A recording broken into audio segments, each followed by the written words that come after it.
네, 여러분 안녕하십니까? 강준영의 딥차이나 2026년 긴급 진단 시간을 예고한 대로 시작하겠습니다. 2026년은 다 아시다시피 또 다른 새로운 복합적인 위기들이 많이 찾아오고 있습니다. 이 러시아 우크라이나 전쟁, 그 다음에 이스라엘과 이란 간의 불안한 중동 정국, 여전히 계속되고 있는 캄보디아, 태국 간의 갈등 전쟁, 이런 것들이 계속 겹쳐지면서 최근에 우리를 둘러싸고는 중일 갈등, 또 다 아시다시피 베네수엘라 마두로의 축출, 미국의 군사작전에 의해서 이런 아주 복잡한 일들이 벌어지고 있는 상황입니다. 그래서 오늘은 이러한 미국의 행태, 신제국주의로까지 불리는 미국의 행태와 그리고 미중 양국이 작년에 아주 치열한 이 전략 경쟁을 했는데 많은 분들이 이 미국과 중국의 새로운 양극 시대가 시작되는 거 아니냐 이런 얘기들도 하고 있습니다.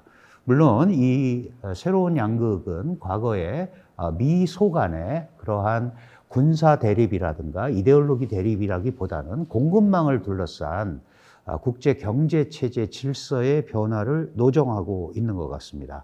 이러한 것들이 우리 한반도에 직접적인 관계를 미치고 영향을 끼치기 때문에 오늘 이 내용들을 가지고 네 분의 저를 포함해서 네 사람이 같이 한번 얘기를 해볼 텐데요. 우선 제 왼쪽 미국을 연구하고 계시는 세종연구소의 김현욱 소장님 나오셨습니다. 어서 오십시오. 네, 감사합니다. 그다음에 일본 연구하시고요. 또 일본에 대해서 아주 조예가 깊으시죠. 국제정치학을 관점에서도 하고 계시는 이원덕 교수님 나오셨습니다. 그리고 북한, 특히 협상학을 전공하고 계시는데요. 한국외국어대학교 정기훈 교수 함께합니다. 네, 안녕하세요. 네, 저희가 오늘 첫 번째 라이브 방송인 관계로 조금 미숙한 점도 있겠습니다만은 같이 한번 고민을 하는 그런 시간을 마련을 해보도록 하겠습니다. 우선 지금 이제 미국의 소위 베네수엘라 축출 작전이 있어서 다 놀랐어요. 베네수엘라 마두로에 대한 정말 핀셋으로 찝어낸 거잖아요. 우리 김현욱 소장님부터 이게 도대체 우리가 어떻게 봐야 되는 겁니까? 국제법 위반이라고 하고 또 안보리에서 또 막 진영이 갈라져서 싸우기도 하고 이런 일이 벌어지고 있는데.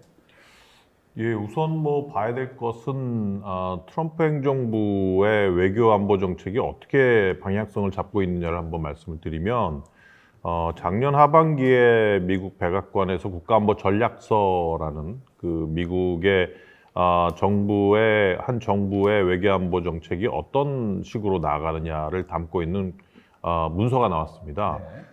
그걸 보면은 이제 아주 확실하게 트럼프 커롤러리 오브 먼로 닥트린이다 이렇게 얘기를 했어요. 그러니까 먼로 독트린이라는 거는 미국의 5대 대통령이 제임스 먼로 대통령이 추진한 당시 외교 정책인데 신대륙에 대해서 유럽이 관여하지 마라. 관여하면 전쟁하겠다. 하면서 이제 아메리카 대륙은 미국 거다라는 거를 당시 확실히 했던 그러한 정책이거든요.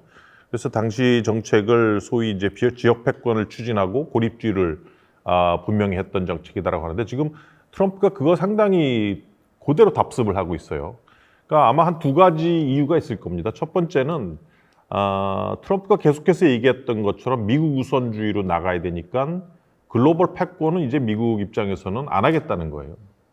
비용도 많이 들고 그럴 만한 역량도 별로 많지 않고 그리고 두 번째는 유사한 의미인데 중국과의 경쟁 그리고 중국 대리기에 있어서 트럼프 행정부는 이제 더 이상 효과적이지 않다고 판단을 한 겁니다. 그래서 이제 과거에 트럼프 1기 때부터 특히 바이든 정부 때 특히 경제 안보나 이런 부분에서 미국이 중국 대리기를 상당히 강화하고 그 부분을 강화하면서 미중 경쟁에서 승리하려는 그러한 정책을 계속해서 폈는데 해보니까 이제 중국의 기술 굴기 그리고 미국의 중국 대리기에 대한 준비가 상당히 잘 돼 있었기 때문에 이게 효과적이 않다는 거죠. 그러면 이제 트럼프 입장에서는 중국 대리기는 이제 중장기적인 그러한 경쟁 관계로 지금 토스를 해놓고 우선적으로는 이 서반구에 집중을 하면서 미국의 이익을 챙기겠다. 이것이 아마 이번에 트럼프가 마두로 대통령을 체포한 그러한 가장 큰 이유라고 보고요. 중요한 이유는 두 가지가 있겠죠. 첫 번째는 역시 아까 말씀드린 것처럼 중국을 글로벌 차원에서 때리기 힘드니까 중국과 상당히 연계되어 있는, 그리고 이 중남미 지역으로 팽창하고 있는 중국의 세력을 좀 꺾어보겠다는 거예요. 그 중에 핵심이 베네수엘라인데, 베네수엘라는 전 세계 석유 산출량, 매장량의 한 17%를 차지하는데, 물론 이게 지금 인프라가 잘 되어 있지 않기 때문에 상당히 작은 양이 지금은 계속해서 이제 추출되고 있는데, 여기에 한 80%가 모두 다 중국으로 가기 때문에 이 부분을 완전히 통제를 함으로써 중국에 대한 어떤 자원 수출을 좀 꺾어 놓겠다라는 것이고요. 두 번째는 역시 석유하고 관련된 겁니다. 이 마두라 정권이 들어오기 전에 이제 차베스 정부가 완전히 석유 산업을 국유화함으로써 거기에 진출해 있던 미국 기업들이 지분을 뺏기고 또 쫓겨나면서 미국의 이익이 상당히 삭감됐기 때문에 그러한 부분에서 다시 미국의 석유 산업과 관련된 이익을 되찾겠다라는 것이 이번에 이제 마두로 체포 작전의 이유라고 봐야 되겠죠. 네. 그러니까 중국과의 경쟁, 그다음에 석유 패권 찾기, 또 미국에서는 아무래도 이 마약 또는 불법 이민 이런 쪽에서는 지지를 받으니까 그런 게 복합적으로 그렇죠. 이렇게 시작이 된 거 아닌가 이렇게 생각을 해볼 수 있고, 사실은 이제 일본 같은 경우는 최근에 다카이치 총리의 대만 유사가 바로 일본 유사다 이러면서 이제 양국의 갈등이 굉장히 복잡해졌고, 그래서 지금 이제 한중 정상회담에서도 실제로 겉으로는 얘기를 안 했지만 이제 중국 입장에서는 한국이 좀 중국 편을 들었으면 좋겠다 이런 얘기가 있어요. 그런데 발언을 철회해라 이러는데 일본 총리가 한 발언을 그렇게 철회하기도 어렵잖아요. 지금 이 문제를 둘러싸고 어디까지 지금 가고 있습니까? 네, 이 교수님. 지금 동아시아의 국제관계 가장 큰 특징을 잡아서 얘기한다면은 중일 간의 극도의 긴장 상태라고 말할 수 있을 텐데, 이 최근 벌어진 중인 갈등의 원인 제공자는 뭐니 해도 다카이치 총리의 작년 11월 7일 국회 예산위원회에서의 발언이었습니다. 그 발언을 그대로 소개하면은 어떤 발언이 문제가 되고 있냐면은 중국이 함선을 이용해서 대만을 무력으로 위협하는 상황이 오면 그것은 일본의 존립위기 사태에 해당한다라고 하는 취지의 발언인데요.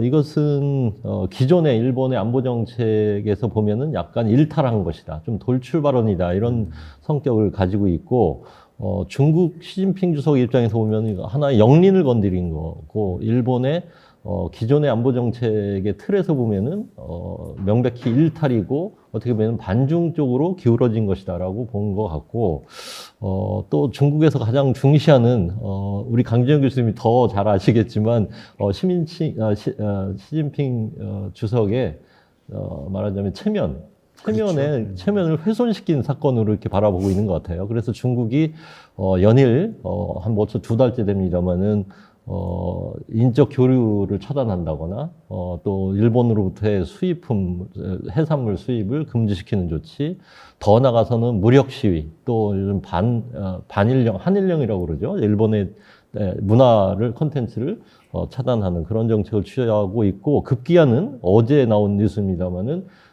일본을 향한 소위 휘토류 수출을 금수하는, 건드렸더라고요. 그래서 게다가 거기에 간접적으로 또 수출하는 거에 대해서도 일종의 제재를 하겠다고 해서 일본 산업계, 경제계는 지금 초비상 상태에 빠졌습니다. 물론 중국의 히토류 수출에 대한 의존도는 2010년에 한 번 있었습니다만은 그 당시 센카쿠 조호도 사태 때 중국이 발동을 해서 일본이 두 손을 들었던 사례로 우리가 기억을 하는데, 그 당시에 비하면은 일본의 대중 히토류 의존도가 그 당시는 2010년에는 85%였고 지금 60%라고 하니까 상대적으로 적긴 하지만 상당히 큰, 가장 아픈 아마 조치가 아니었을까 이렇게 생각이 됩니다. 네. 그런데 여기서 더 충격적인 것은 다카이치는 트럼프에게 즉시 전화를 하고 소통을 구하면서 일본에게 구원을 요청했는데, 트럼프는 매우 냉정하게 중국을 더 이상 자극하지 않았으면 좋겠다. 네. 자제해달라고 하는 그런 회답이 들어와서 일본이 어떻게 자칫 보면은 좀 고립무원의 상태에 빠진 것과 같은 양상으로 지금 진행되고 있고 일본 국내에서는 부글부글 끓고 있지만 그렇다고 해서 어떤 중국에 대해서 불만을 표출하기도 어려운 대단히 좀 어려운 상황에 빠져 있는 게 현 상황이 아닐까 네. 이렇게 진단하고 있습니다. 정말 뭐 가장 확실한 거는 불확실하다는 거다. 이런 게 이제 유행을 하잖아요. 사실 올해만 그러는 게 아니고 몇 년째 그러는데 이 한반도 정세의 아주 핵심 축이 평화와 안정을 저해하는 핵심 축은 뭐니 해도 대한민국 입장에서는 북한 핵 문제입니다. 물론 그 중국이나 미국, 일본 이게 북핵이 1번 순위는 아니지만 대한민국 입장에서는 굉장히 머리 아프거든요.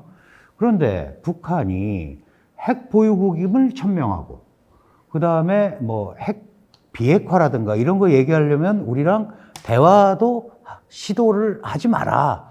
그리고 남북한은 별개 국가다 막 이러고 있단 말이에요. 그런 이제 상황에서 우리 입장은 어떻게든지 비핵화로 끌고 가고 싶은데 북한은 그럴 리가 없잖아요. 정 교수님 어떠세요? 예, 지금 이 북한 핵 문제가 1993년 3월 13일 1차 핵위기가 발생하고 지금까지 33년이 지났습니다. 그동안 저희가 할 수 있는 방법은 사실 다 동원해 봤죠. 강경책, 유화책, 강원 양면 정책 다 써봤습니다만 어쨌든 현실적으로 북한이 핵 보유국이 되었다라는 것은 부인할 수 없는 사실이고 국제사회에서 아직 북한의 핵 보유국 지위를 인정하고 있지는 않지만 드facto, 즉 현실적으로 북한이 핵 보유를 하고 있다는 걸 부인할 수 없습니다. 그러면 북한이 과연 핵을 포기할 것인가? 절대 아닙니다. 절대 아니고 김정은의 엔드게임이 무엇이냐라는 측면에서 바라본다면 김정은 입장에서는 북한 인민들이 잘 살고 잘 먹는 것이 아니라 어떻게 하면 정권을 더 유지하고 북한 김씨 세습왕조의 지위를 공고히 할 것인가에 초점이 맞춰지기 때문에 북한은 절대 핵을 포기하지 않을 것이라고 봅니다. 덧붙여서 한 가지 말씀을 드린다면 사실 저는 북한 인민들보다 더 북한 김정은 위원장의 건강을 걱정하고 있습니다. 네, 그분이 갑자기 문제가 생겨서 돌아가시게 되면 저희 입장에서는 한반도에 아주 비상한 사태가 발생할 수 있기 때문에 제발 건강해 주기를 바라고 있습니다. 네. 사실 이 연장선상이 이제 지금 세계 패권에 또는 미국의 쇠락하는 지위를 대체하겠다라고 나오는 중국과 아주 밀접한 관계가 있거든요. 지금 우리 이재명 대통령이 시진핑 중국 국가주석과 이제 회담을 엊그제 했습니다. 그런데 이렇게 잘 보면 지금 사실 2차 대전 이후에 그 국제 관계는 자유주의적 국제 질서, 다자 질서, 자유무역 이런 게 왔잖아요. 그런데 트럼프 대통령에 의해서 최근에 이제 자국 우선주의, 뭐 일기 때도 그랬습니다만 이런 게 이제 횡행을 하면서 중국이 그 자리를 대체하겠다. 이런 아주 아이러니한 상황을 우리가 지금 맞고 있고 이번에 그 한중 정상회담이 이렇게 빨리 이루어진 것도 아마도 그 다카이치 총리의 발언 거기에 따라서 이 하나의 중국이라는 데 대한 한국의 입장을 더 완전하게 단속하기 위한 그런 면이 또 들어 있거든요. 그렇기 때문에 장기적으로 이게 단순하게 한중 관계, 한미 관계, 한일 관계 차원이 아니고 이 질서의 어떤 흐름 이런 것들을 우리가 잘 읽어내야겠다. 이런 차원에서 이제 오늘 이런 자리를 마련을 한 건데 많은 분들이 미국하고 중국하고 싸우면 누가 이겨요 또는 누가 이긴 겁니까 뭐 이러는데 이거는 그냥 갈등 관계를 지속을 하는 것이 자신들에게 관리는 하지만 이게 갑자기 해결되거나 그럴 거는 전혀 아니다. 올해도 역시 미중 전략 갈등은 변수가 아닌 상수로 작용을 할 수밖에 없다. 저희 뒤에 한반도의 주요 행위자들을 제가 이렇게 띄워놨는데 한반도 문제가 이렇게 복잡합니다. 그리고 지금 여러분들이 말씀하셨다시피 각국 상황이 또 다 복잡하거든요. 이제 이런 것들이 과연 어떻게 올해 우리에게 다가올지 이런 것들이 지금 핵심적으로 고민해야 되는 게 아닌가. 자, 그러면 이제 미국 입장을 조금 더 봐야 되는데 지금 사실은 그 베네수엘라 침공, 그 다음에 마두로 축출, 이게 국제법적으로는 문제가 있다. 그러면 이걸 과연 뭐 친미 정권을 세워서 계속 끌고 가야 되는데 이게 과연 가능할지 그런 데 대한 또 의구심들이 많아요. 소장님 어떻게 보세요? 그래서 지금 뭐 트럼프 정부 입장에서는 과거에 행했던 실수를 반복하지 않겠다는 겁니다. 그러니까 이제 트럼프 정부가 밝힌 거는 신속하게 마두로 대통령을 체포해서 지금 기소를 했고 재판이 이제 시작되고 있고, 하지만 이것이 베네수엘라의 어떤 정권이나 레짐 체인지로 가지 않을 거다라는 걸 분명히 했어요. 그러니까 이제 이 부분에서 공화당, 특히 이제 마가 진영은 처음에는 찬성을 한 거죠. 왜냐하면 마가 입장은 뭐냐면 그래도 불개입주의, 쓸데없이 외부에 가서 개입하고 그러지 마라, 미국 우선주의를 행해라라는 거거든요. 근데 이후에 트럼프 정부에서 나오는 얘기가 뭐냐면 그럼에도 불구하고 지속적으로 지금 현 부통령을 대통령 대행으로 앉혀서 계속해서 마두로를 일정 기간 통치하겠다는 얘기를 합니다. 근데 이제 이거는 과거와는 달라진 거예요. 과거에는 민주주의라는 걸 내세워서 뭐 중남미 어느 국가의 체제를 완전히 바꾸고 뭐 그걸 위해서 아프간도 들어갔고 그랬다가 미국이 계속해서 아주 질질 끄는 국력을 뭐 상당 기간 동안 낭비하고 그런 결과를 맛봤고, 결국 아프간은 지금 미국이 원하는 대로 변하지도 않았지 않습니까? 그렇기 때문에 이번에 베네수엘라 건 같은 경우는 신속하게 대통령만 축출하고 부통령 체제를 내세워서 그 체제를 계속해서 유지를 하되 간접적인 통치를 하겠다는 게 과거와는 달라진 미국의 개입 정책이라고 저는 봅니다. 근데 네. 이것이 얼마나 국내적으로 지지를 얻을지는 조금 두고 봐야 되겠죠. 네. 국제적으로도 문제가 많은 거죠. 이게 어떻습니까? 국제법상으로는 뭐 다 아시겠지만 뭐 이런 이 얘기겠죠. 국제법이 과연 법이냐. 국제법 어기고 강대국들은 다 원하는 대로 전쟁 네, 일으키고 다 맞습니다. 하잖아요. 근데 이것도 이번에도 트럼프 행정부가 보여준 거는 국제법은 역시 강한 통치 수단과 강제할 수 있는 조치가 없는 그러한 법이다라는 걸 또 보여준 거예요. 그래서 네. 국제법상으로 무력을 사용을 한다든지 어떤 한 국가의 주권을 위반한다든지, 그리고 또 마두로를 체포하면서 국제관습법상 형사적인 면책특권인데 그것도 위배를 했고, 또 미국 입장에서는 트럼프 행정부가 얘기하는 건 뭐냐면 이거는 마약은 테러 조직이기 때문에 안보 위협이다라고 하는데, 이거는 유엔 조약상에 봐도 마약 테러를 무력 공격이라고 보기는 상당히 어렵습니다. 그래서 일반적으로 봤을 때 국제법상으로 위반이다라는 게 지금 대다수의 의견이죠. 그렇군요. 자, 아까 이 교수님께서 이제 사실은 이게 뭐 시진핑의 영린을 건드리고 막 이러니까 이제 그 좀 더 원초적인 데까지 막 일본은 나가요. 역사적으로. 우리가 샌프란시스코 강화조약에서 대만에 관한 주권, 뭐 권리 포기했지만 중화인민공화국한테 준 거는 아니다. 뭐 이런 것까지 나옵니다.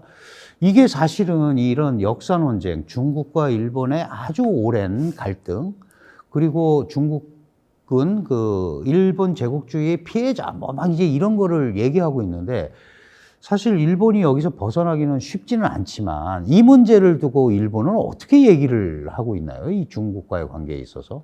지금 중일 관계에서 보면은 역사를 거론해서 전선을 역사 논쟁으로 끌어가려고 하는 건 이제 중국의 의도고, 네. 말하자면 일본의 궁극주의적인 침략, 그 제국주의 그 확산 정책에 대해서 중국이 대항했고, 또 한국과 더불어서 공동전선을 취해왔고, 연합국이 일본의 말하자면은 팽창주의에 대해서 대항했던 그런 역사를 소환해서 일종의 프레임을 걸려고 하는 측면이 있고, 일본은 그거에 대해서 뭐 단호히 부정하려고 하는 입장이죠. 그런데 조금 더 그 핀셋으로 이 다카이치 발언을 좀 들여다 보면은 저는 상당히 무리가 있었다고 생각합니다. 왜냐하면은 2015년에 그 아베 정부 시절에 일본이 만든 소위 안보법제라고 하는 것은 존립 사태를 굉장히 한정적으로 규정하고 있습니다. 그리고 네. 지리적 개념을 사용하지 않고 있습니다. 일종의 애매한 전략으로 말하자면 일본의 안보 정책을 규정했는데, 이번 다카이치 발언은 대만 유사 이퀄 일본 존립 사태 이렇게 얘기했거든요. 그 얘기는 자위대가 출동할 수 있는 상황이다라고 규정했는데 엄밀히 안보법제를 들여다보면은 두 단계가 지금 비약이 있습니다. 첫 번째는 일본하고 밀접한 관계에 있는 나라가 무력 위협에 직면했을 때라고 하고 있거든요. 그러니까 대만이 아니라 미국입니다. 여기서 맞습니다. 지칭하는. 예. 미국이 중국으로부터 위협을 받았을 때 일본이 출동할 수 있다는 게 첫 번째 요건이고, 두 번째는 그 무력 위협에 직면해서 일본의 그야말로 생존이 위태로울 정도의 매우 존립의 위협을 주는 상황으로 판단될 때 자위대가 출동할 수 있다. 이렇게 지금 규정해 그 놨는데 판단은 이건 누가 합니까? 두 단계를 가계에서 하나요? 그러니까 종합적으로 판단한다는 말이 있기 때문에 대단히 애매한 전략으로 되어 있는데 이것을 다카이치가 두 단계나 띄워가지고 발언을 한 거죠. 근데 이제 아까 말씀하셨다시피 총리가 그 발언한 것을 더군다나 중국의 압력을 받아서 철회한다고 하는 게 쉽지 않은 거죠. 네.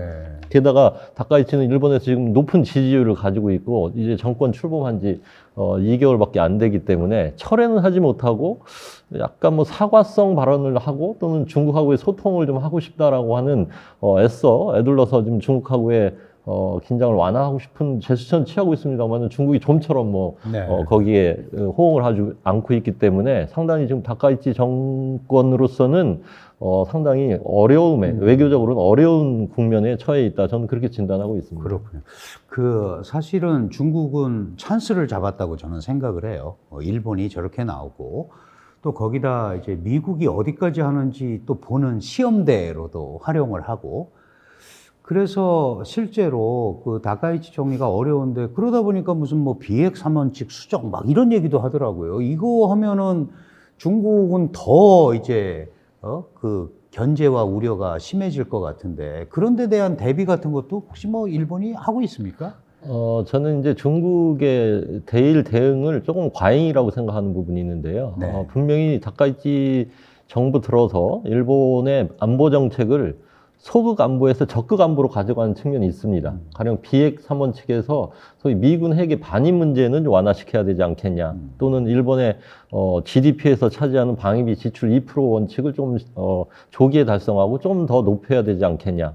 또는 뭐 여러 가지 일본이 그동안 견제해왔던 소극 안보 규범을 적극 안보 규범으로 좀 전환시켜야 되지 않겠냐는 시도를 하고 있는데 제가 보기에는 그런 움직임은 어떻게 보면은 소위 그 과거에 오자와 이치로라고 하는 일본 지도자가 얘기했던 군사적인 보통국가론. 그러니까 일본이 그동안 비정상적인 국가에서 다른 나라하고 비슷한 군사력을 국력 대비 군사력을 갖겠다고 하는 방향으로 가는 것 정도로 이해하고 있고 실제 수치상으로 보면 뭐 그런 정도입니다. 일본은 그동안 GDP 1% 미만을 군사비로 맞습니다. 지출한 나라였거든요. 그러니까 이제 노멀한 수준까지 가져가겠다고 하는 움직임을 갖다가 일본의 군국주의 출현이다 또는 뭐 일본의 군사 대국화다라고 보는 거는 답은 좀 이렇게 프로파간다적인 의미가 있고 실제 이 군사력 군역만 놓고 보면은 아시다시피 일본의 지금 군사비 지출은 중국의 5분의 1밖에 안 되는 수준입니다. 한국하고 일본의 군사비 지출은 거의 지금 같은 수준이거든요.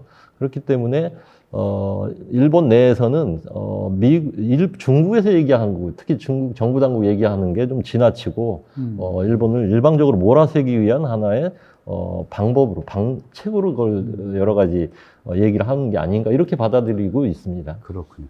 사실 이번에 그 이재명 대통령에게 중국이 요구한 것도 일본의 행태를 보니까 이게 군국주의로 나가려는 거 아니냐. 그러니까 그걸 같이 대응하자 그랬는데 사실 과거에 뭐 주권을 피탈을 당했던 경험이 있다까지만 얘기하고 그 이유는 왜냐하면 적어도 한국이 일본이 군국주의로 간다 이런 개념은 아니잖아요. 그리고 한일 관계도 굉장히 중요하기 때문에 그렇게 아마 애둘러서 지금 정리를 한 것 같습니다. 그나마 다행인 거죠. 그 중국이 원하는 것들을 그대로 받아들여 줄 수 없는 우리의 입장이 있기 때문에 아마 그렇게 된 것 같습니다.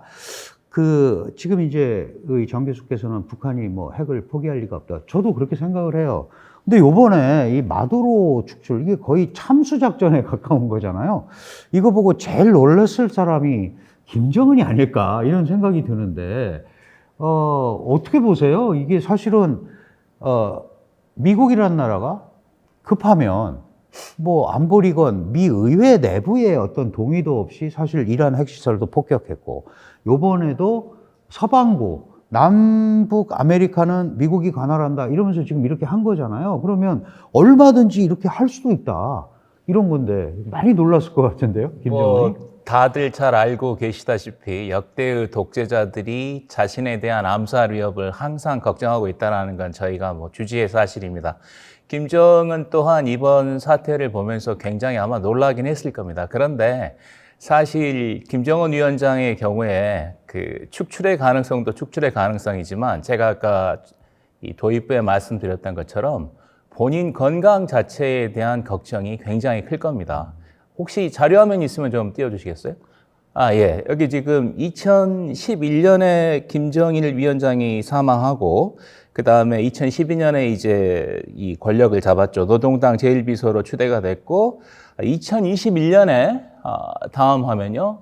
잠깐 살을 뺐던 적이 있습니다. 이때 상당히 이제 이 날씬해진 모습을 볼 수 있는데, 그 이후에 요요 현상이 생겨서 다시 살이 찌기 시작합니다. 그리고 이제 푸틴하고 만났을 때, 그리고 이제 올해 사진 보여주세요. 예, 좋지 않습니다. 이게 170cm가 안 되는 단신에다가, 단신이라고 하면 또 이걸 또 불쾌하게 생각하실 분들이 계실지도 모르는데, 어쨌든 170cm 정도로 키가 추정이 되고 있고, 집권 초기에 90kg을 왔다 갔다 하던 몸무게가 140kg, 요즘은 어떤 정보에 의하면 180kg까지 늘어났다라는 말씀들이 있어요. 그러면 한번 생각을 해보세요. 옆에 자기가 한 명 더 생긴 겁니다. 자기가 한 명 더 생겼다는 건 내부의 장기라든지 여러 기관들이 원활히 작동할 수 없다라는 이야기고, 또 아시다시피 김 씨 일가의 이 가족력이 심장입니다. 김정일 그리고 김일성 두 사람 다 급성 심근경색으로 세상을 떠났어요.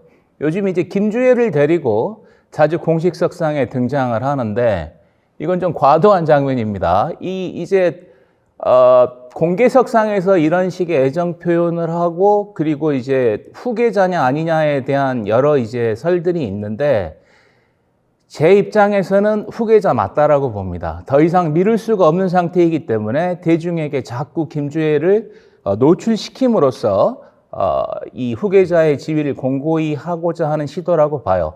통일부에서는 이와 같은 그 김주애의 노출이 사회주의 대가정의 이미지를 통해서 주민을 결속하고자 한다라는 공식 입장을 내놓았습니다만은, 그거보다는 오히려 언제 어떻게 될지 모르는 자신의 건강에 대한 위험이 김주애를 공개석상에 자꾸 노출시킴으로써 후계자의 지위를 공고히 하고자 하는 의도가 반영된 것이 아닌가, 그런 생각을 합니다. 예. 네.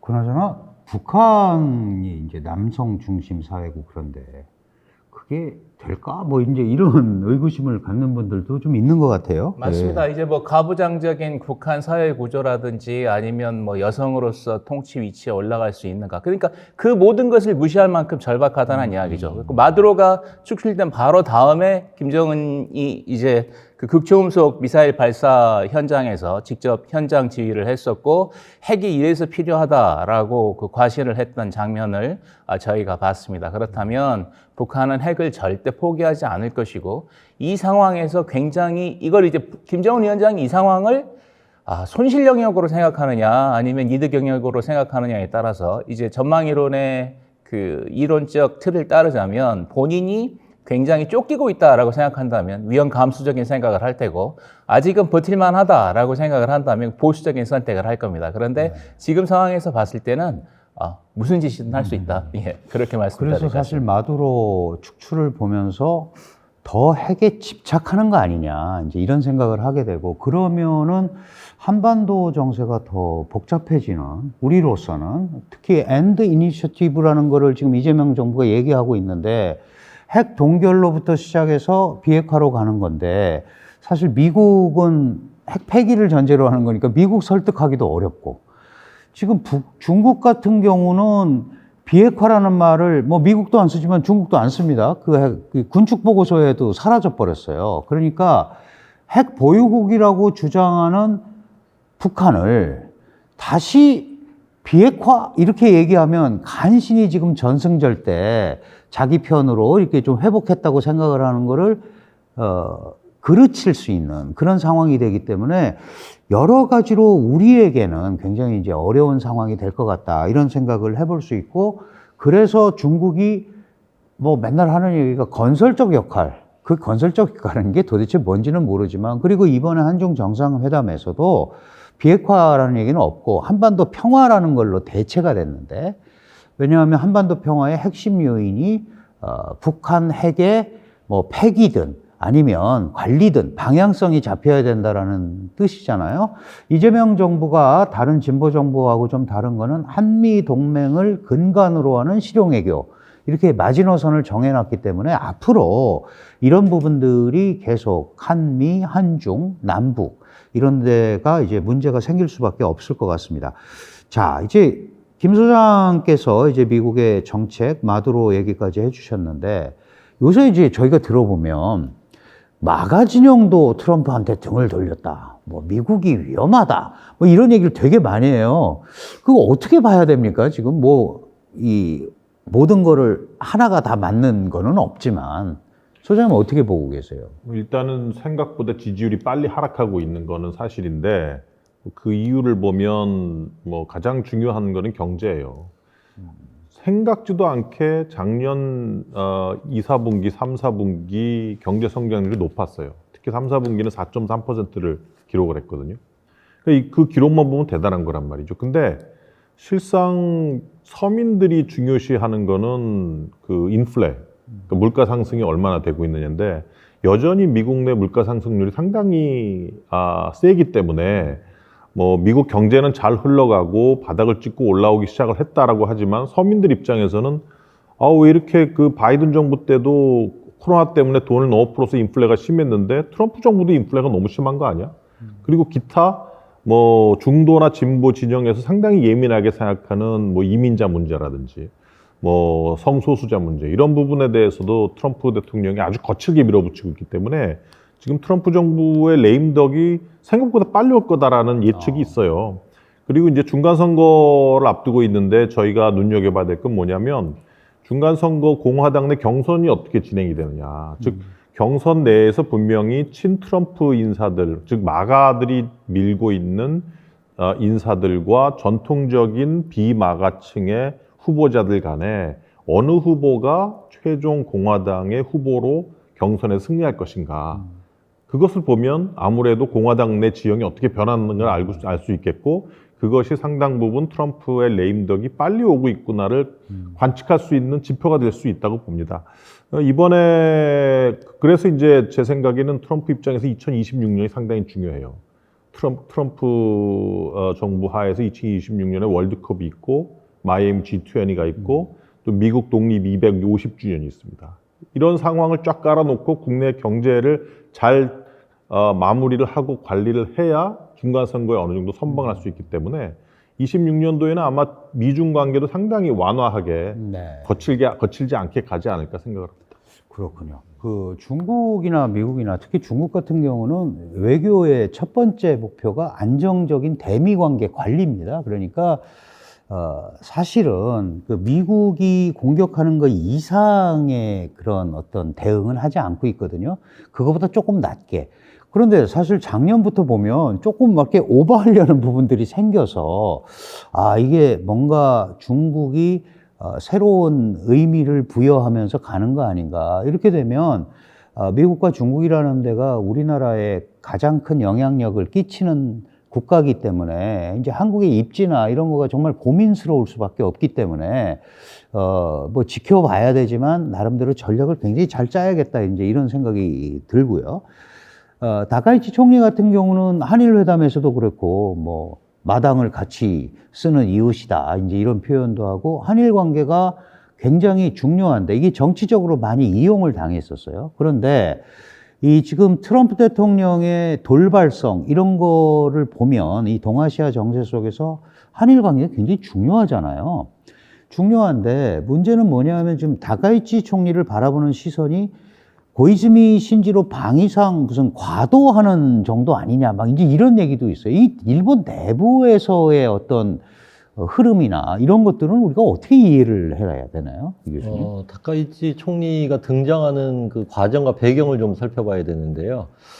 작년 10월에 다카이치 총리가 그 대도하게 되었는데 그 자민당 총재 선거 과정을 보면은 사실 대부분의 사람들은 다카이치가 총리가 될 거라고 예측을 못했던 것 같아요. 오히려 고이즈미 신지로가 총재가 되는 시나리오를 생각했던 거죠. 돌연 말하자면은 갑작스럽게 등장을 했는데 이게 다카이치 등장의 배경에는 이제 아소타로라고 하는 아주 노예한 정치인이 자민당 내 세력을 말하자면은 파워 폴리틱스를 통해 가지고 좀 기류를 바꾸는 데서 이제 출발을 했다고 보고요. 따라서 다카이치 총리의 이 당내 지지 기반은 매우 약하다고밖에 볼 수 없고요. 그리고 아시다시피 지금 자민당 중참의원 이 의석 분포를 보면은 과반수에 미달하는 상황입니다. 그렇죠. 그래서 다카이치 총리는 불가피하게 공명당하고의 연립정권 구도를 깨면서 그 대신 이제 유신의회라고 하는 제2야당 세력과 손을 잡고 지금 가계 협력을 통해서 꾸려가고 있는 상황인데 이렇게 보면은 굉장히 취약한 기반 위에서 출발했음에도 불구하고 상당히 지지율이 높은 건 아이러니인데요. 또 한편으로 일본이 역사적으로 맥락을 보면은 다카이치 총리는 이게 140년 만에 출연한 여성 총리이기도 그렇습니다. 하고요. 네. 그리고 다카이치 총리를 잘 관찰해 보면은 굉장히 발언이 클리어 커트합니다. 원래 일본 총리 역대 총리들 보면은 무슨 얘기를 하는지 진짜 한참 들어봐야 되는 정도로 대단히 그 재미없고 논리가 잘 안 맞는 얘기들을 하는 게 그동안 보통이었는데 이 다카이치 총리는 방향성 문제는 별개로 하더라도 매우 그 명쾌하게 발언을 하고 또 다른 그 전직 총리들이 말하자면 2세 의원들 아닙니까? 그 아버지의 그렇죠. 명맥을 이어가는 세습 정치인들에 비해서 이 사람은 평민 출신입니다. 그런 요소들이 이렇게 묘하게 작용해가지고 지금 상당히 높은 지지율을 보이고 있어서 당분간은 아마 다카이치 체제가 유지될 거라 이렇게 봅니다만은 그 지지 기반이 그다지 탄탄하다고 볼 수는 없을 것 같고요. 제 생각에는 지금 일본 유권자들이 생각하는 것은 우리 아까 김현욱 교수님 똑같은 말씀하셨는데 경제입니다. 과연 다카이치 안보 정책 또는 헌법에 대한 입장을 얼마나 지지하냐의 문제가 아니고 지금 고물가 때문에 상당히 어려움을 겪고 있는 일본 유권자들이 기대하는 것은 다카이치에게 경제적으로 뭔가 좀 선뜻 그 대안을 달라고 하는 거거든요. 근데 지금 다카이치가 하겠다고 한 내용을 들어보면은 전 아베 총리가 하겠다고 하는 소위 그 아베노믹스에 가까운 소위 다카이치 사나의 노믹스라고 하는 거를 하겠다고 하는 거거든요. 그거는 한마디로 말하면 정부의 돈을 풀고 또 금리를 낮춰가지고 그 적극 재정을 하겠다고 하는 얘기인데 과연 적극 재정을 할 때 물가 대책을 효과적으로 수립할 수 있을까? 이건 좀 뭔가 정반대로 가는 게 아닌가 해서 저는 지금 본격적으로 경제 정책이 시동이 걸리게 되면은 지지율은 떨어지는 방향으로 가지 않을까 이렇게 조심스럽게 봅니다. 그렇군요. 다만 아직 그 선거가 없기 때문에 그리고 일본 의원 내각제 하에서는 중의원 해산 선거 중의원 선거를 결정하는 권한은 타이밍을 고르는 것은 총리의 고유 권한입니다. 그렇기 때문에 자기에게 유리한 상황이 될 때만이 그 국회 예산을 할 것이기 때문에 당분간은 뭐 다카이치가 그런 대로 여러 지금 문제를 일으키고 있어서 부작용이 없지 않아 있음에도 불구하고 당분간 안정적으로 굴러가지 않을까 이런 생각이 들고 또 한일 관계에 대해서는 다카이치 총리는 상당히 안정적인 발전을 추구하겠다라고 하는 거를 강하게 그 신념으로 표현하고 있어서 당분간 한일 관계는 좀 안정적으로 네. 그리고 우리 이재명 대통령도 실용 외교를 하고 있기 때문에 큰 분란 없이 잘 굴러가지 않을까 이렇게 조심스럽지만 예측하고 있습니다. 네. 그 바보야, 문제는 경제야. 이 말이 생각이 납니다. 모든 국가가 다 마찬가지인데 거기에 조금 벗어나 있는 데가 북한이에요. 근데 지금 그 작년부터 트럼프 대통령이 김정은과의 회담 뭐 이런 걸 계속 하고 있고 올해 4월에 이제 중국을 방문하게 돼 있어요. 그 트럼프 대통령. 뭐 그때 북미 회담이 가능성이 있지 않느냐. 막 이제 이런 일이 벌어지고 있는데 김정은의 입장에서는 예를 들어서 비핵화 이런 얘기 할 거면 만나지도 않겠다. 지금 이런 걸 계속 하고 있거든요. 어떻게 성사 가능성을 어떻게 보세요? 자, 이제 배팅 해야 될 시간입니다. 있다, 없다, 둘 중에 하나인데, 저한테 배팅 하라면 이따에 걸겠습니다. 네. 예, 이따에 걸겠습니다. 왜냐하면 사실 트럼프 대통령이 지금 작년만큼 북미 회담에 관심이 있냐에 대해서는 조금 회의스럽긴 해요. 왜냐하면 지금 시작하자마자 연초에 마두로로 크게 한 건 터뜨렸거든요. 크게 한 건 터뜨렸고 김정은 위원장 입장에서는 지금 사실 한국과의 대화가 2018년 12월 남북대화 사무국의 공식 기록이 남은 이래로 지금 7년째 중단되어 있습니다. 중단되어 있는 상태에서 2023년에 적대적 두국과론을 들고 나섰죠. 이 입장은 안 바뀔 겁니다. 바뀔 수가 없고 뭐 위신이나 체제나 여러 가지를 감안해 봤을 때 바뀔 수가 없고 만약에 바뀌게 된다면 그 바꿀 수 있는 계기를 주는 게 북미 정상회담이 성공적으로 진행이 돼서 미국과 국교 정상화, 그다음에 일본과 교차 승인 이런 것들이 이루어진다면 그러면 이제 그 입장을 바꿀 수가 있거든요. 근데 그런 상황에서 봤을 때 여러 가지 스테이크가 걸린, 여러 가지 이해관계가 걸린 북미 정상회담을 만약에 트럼프가 제안을 한다면 김정은 입장에서는 배팅해 볼 만하다, 받아들일 수 있을 가능성이 높다라고 저는 말씀드리겠습니다. 틀리면 큰일인데. 예, 설이 하도 분분하기 때문에 그거 맞출 수 있는 사람이 어디 있습니까? 저희가 지금 이제 원래 40분 정도 예정을 했고 뭐 워낙 다양한 얘기를 하다 보니까 시간이 많이 갔습니다. 그리고 저희가 또 최초로 이 라이브 생방송으로 지금 여러분을 만나고 있는데요. 각자 사실은 이제 이런 것들을 우리가 공부하는 이유가 한반도, 특히 한국 때문에 그런 거잖아요. 그래서 해당 지역과 한국 어떻게 올해 좀 방향을 잡아야 되고 가야 될지 아주 짧게 1분 정도씩만 좀 마무리 말씀 부탁드리겠습니다. 실제 그 이재명 정부 출범 당시에 외교 정책이 미국, 중국 사이에서 어디로 갈 거냐 많은 분들이 예측을 못했는데요. 지금 한미 관계는 상호전성이 너무나 높아졌습니다. 2천억 불 투자, 1,500불은 마스가, 그러니까 조선업에 투자, 그리고 민간 투자가 1,500불, 그리고 군사장비금에 250억 불, 주한미군에 대해서 330억 불을 지원, 그리고 핵잠 계속해서 지금 그 협상이 되고 가고 있죠. 그러니까 이런 상태에서 한미 관계 약화는 거의 불가능한 상태다. 지금 그런 말씀을 드리고 싶고, 물론 뭐 이재명 대통령께서 중국 방문을 해서 중국과의 관계도 계속 중요하게 만들어 나가겠지만 제가 보기에는 트럼프 행정부와 이재명 행정부와의 한미 관계는 상당히 응집력이 강하게 지속될 수밖에 없는 상태다라고 말씀을 드립니다. 그렇군요.